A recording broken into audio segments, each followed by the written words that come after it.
Okay, hello to you, whatever time it is, where you are, wherever you are. Um, this is we, I recently made a analysis of a cache sweep in the trap, and you know, uh, if you looked at the other videos, you see that it's kind of fun. No, it's just, I can't imagine anything more fun, but if we push revenues up or down, we can kind of see what happens to different things here. Why can't I varying cash flow sweep? Let's put a 100% cash flow sweep, and I wanted to oops, let's put some sudden fall on revenues, and then we have some cash trapped here. We have some cash swept. We have a little default here. I have to interpret why this happens here. We have a little cash repayment of a default, and then if we push the revenue reduction up, eventually our default goes up, and at one day we just have such big a default that we can never pay off our debt. That's a very big default, and that depends on the year of the crash.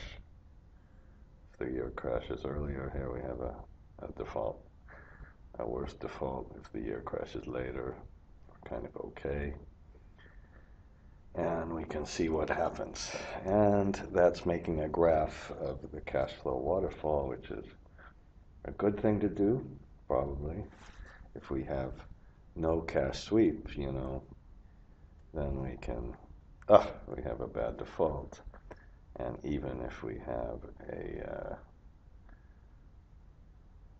the crash is, let's see how much less the crash has to be before we can have no default. Come on, come on. Oops, almost there.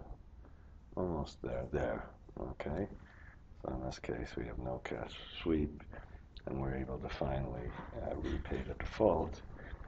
And we've done something from the bank standpoint very good. We've given some dividends away, even though we've had a later default. That's the kind of idea of the cash flow sweep. So now the question is, how can we present this? And like I said, there was another case when we made an analysis of using a Monte Carlo simulation. So we just said there's variation in the cash flow. This time let's kind of put this crash, year of the crash, and this, let's put a data table, and we'll try this with different levels of revenue. So let's just set up the data table perhaps. I've got some junk here, it looks like. Maybe I'll put it here. So that's the main thing we're going to do, is put the revenues. Let's start the revenues at 90 and then subtract them by 1 now. There are a whole lot of videos on data tables. Okay? And data tables can be bad. I'm not going to swear today. How's that? Because I might offend people. Sorry if I offend you if I swear. And now, up here, I was going to make this, yes, let's make this a two-way data table. So we're going to see what happens to our thing. Now, let's put the year of the crash. Okay, and we can, it doesn't matter where we take it from. We might as well take it from here. We could almost, we could almost not do this. And let's put the percent reduction. Okay. Why not I put this? Shoot.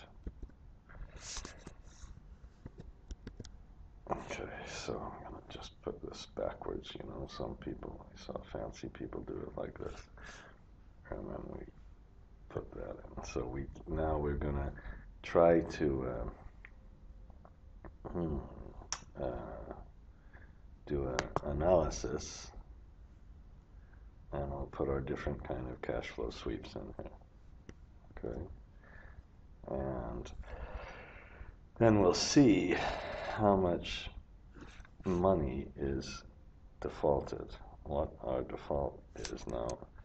Looks like I haven't put the default in here. I can put loss. It's not really the default, it's the loss given default, or the loss when we're all said and done. And the loss when we're all said and done is simply, and that's why it's so valuable really to make this default on debt thing. We can go to the end of the life and say, have we defaulted? Now you could argue, oh, we could define the loss in a whole bunch of different ways. And frankly, I don't really care, but you see the idea. You could say if I have one single default, I could do the same sort of break-even analysis. And then if you look up here, when we defined our cash flow sweep, we defined 7, how many different sweep codes are there? 1, 2, 3, 4, 5, 6, 7. So down here, we can put our 7 sweep codes. And then, so this is the loss, and this is the loss if we have sweep code 1, 2, 3, 4, 5, 6, 7, okay? And then just above this sweep code, we can kind of write our things, I suppose. Let's do it the old way. Copy and paste special as transpose. You've seen me use the transpose function if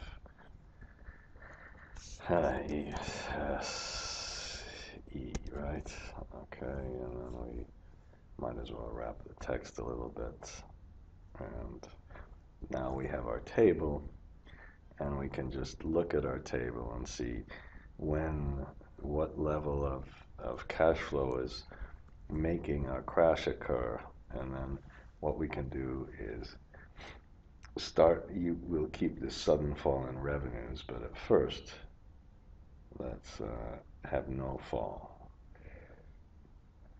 Okay, and then we can start to see what happens to our data table if we have a fall in revenues. And I just realized maybe what we should do really is maybe let's do it by 10, okay?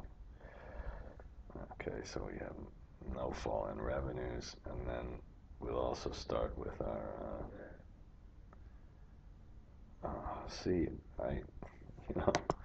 well, that's okay, I'm going to leave it at crash 2, and then we'll see what happens if we have the sweep. My theory is that if you have this scenario, whether you have a sweep or not really won't affect this loss. This is our big loss. So this is table of loss with different sweep structures. And you know what we could do is I've neglected my little cash lockup covenant. We can also see if this has any effect. My suspicion is this will have very little effect on the ultimate loss. Okay, maybe it will. We'll try it with different structures. Okay, why don't we do that? Excuse me for that means I'm gonna waste your time with another little stupid button. Okay, and the reason I like those buttons so much is because we can then move, so let's start with the minimum value is 100, that's like a covenant of 1, let's put 200, okay, maybe that's going to be a little too much, we don't really need to go back and forth in this scenario, but we will, and just to get used to this, And then our covenant is this divided by 100. And shift control 1, and we can try different levels of covenants. Okay, if we make the covenant high enough, I suppose it will make an effect, because then we'll just essentially be sweeping all the cash flow no matter what. So a covenant that's just very, very high is really the same as a cash flow sweep. So let's make cash trap covenant. Okay, so we're going to try to make a break-even analysis and a data table and kind of illustrate the effects. Now, I'll just tell you right now, the problem is going to be the data table is slow. So, you know, what we'll do is, before we do the data table, you notice I'm reluctant to just go and just start the data table immediately, because it's going to be so damn slow. Maybe if we had a faster computer, it would be really nice, but I can't afford it because nobody ever takes my classes. Now, and when we make the data table, you know, the row input will be the scenario number. This will be I'm not going to put it here. I'm going to put it down where this is the initial cash flow. And we should do one more thing. See, I'm still not ready to go, because let's just make a little button. And I know you really don't need to do this. We'll put new, and we can put active sheet dot calculate. Did I spell that right? Okay. And so we'll just put calculate button here. Very complicated macro that was, wasn't it? Okay, and then shift control right arrow, shift control down arrow, and data, what if analysis, data table, and the row input cell is the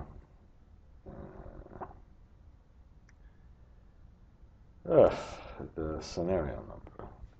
Here we go. And the column input cell. Still, after making not millions, but a lot of data tables, I still seem to get this wrong. That hopefully, shit. Oh, this is revenue though. We don't care about that scenario. Okay, and we have this sudden fall in revenues. And we see what kind of loss we get.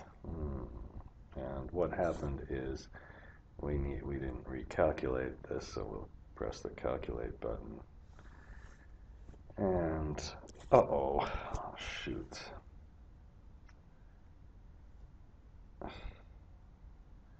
I'm gonna make it -2. Okay.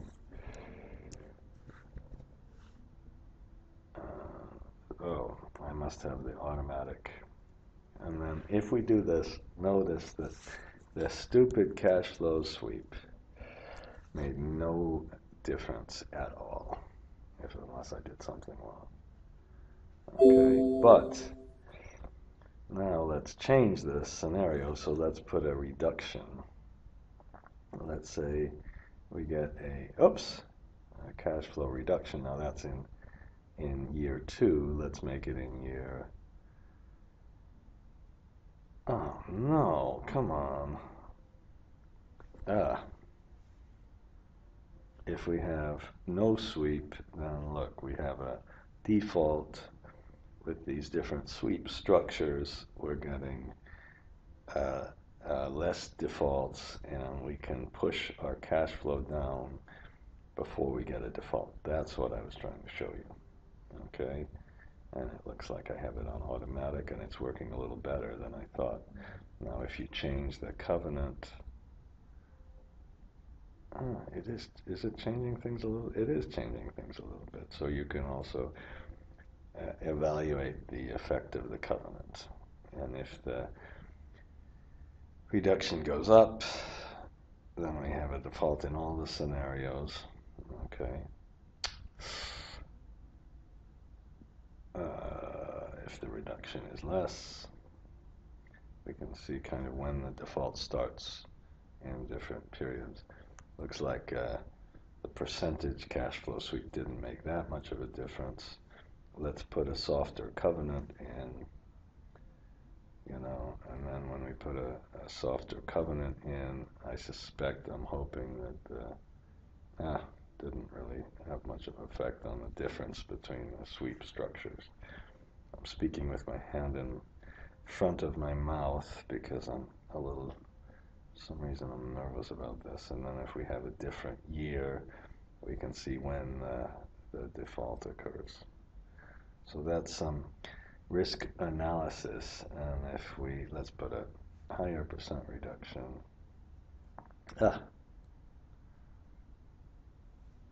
And it's interesting the difference between a 50% sweep and a different sweep. So I think that's really enough, isn't it?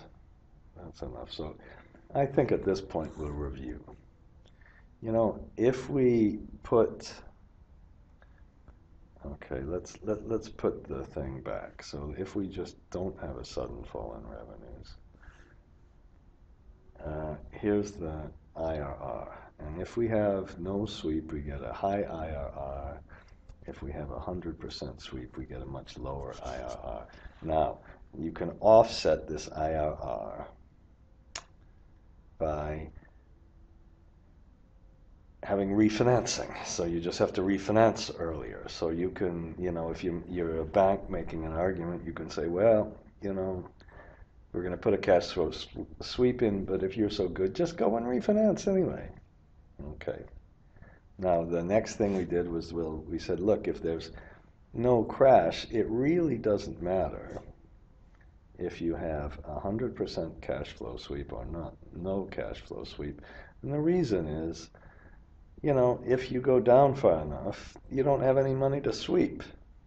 And the only place the sweep really matters is instead of this being flat, if we have these sudden falls in revenues, because then, as long as your initial cash flow is high enough, you've got enough to sweep, and you can offset this. And if you have no sweep, you can't even see the damn thing here, but let's have a smaller reduction. Okay, I'm repeating myself a little, I know, but I'm just having fun looking at these graphs for once. After you spend all this time making this crappy stuff, it's good to look at it, isn't it? I guess this percent reduction should be a lot less, not more, the other way. Okay, you can see a break-even, reduction in revenues. Come on. Okay, there we're just about okay. Put it down. Oh, we're still defaulting. And then we repay the default. So this is somewhere around a break even here. And remember, if we put different sweep structures in, this is wonderful. We have no default at all. And if we put 75%, we still have no default. If we put 50% in, we still have no default. We've taken enough cash flow at the real early periods, and then we put all of these varying cash flow sweeps in. And this last one was the kind of the softest one, but that was still good enough to protect us, and you can see what kind of break even. So you look at the equity IRR, look at the refinancing, look at the pattern of the cash flows, and this whole cash flow sweep business, which is a relatively easy thing to model. No circular references or anything like that, as long as you use the beginning of the period for the interest. There's nothing like that, but the analysis is a lot more tricky. So I'll save this one as cash flow sweep and covenant analysis with break even. Now, we've done both the Monte Carlo simulation and the break-even. I don't know if one is better. Yeah, I think probably the break-even is the place to start with, but you can do both. If you do the Monte Carlo, do a break-even as well. Make a little data table. It's nice. And of course, you know, in here, I guess the data table would have worked. There's no circular problem, but you can see the potential value of a data table. And if you don't fix those circular references, if you're not careful with the structure of the model, you can't do this kind of analysis. And as I'm ranting and raving, let me get my biggest rant out of the way, is that if you have these monster models that are pieces of art with beautiful disclaimers made by Standard Bank or somebody like that, and they're just beautiful, they're just artistic, they're massive models, and you can't do this kind of analysis, I hope you agree that they're worthless pieces of crap. Okay? This is what you want to do with the models. This is why you have Excel. All right, I'm shouting. Okay, and I'm going to stop now.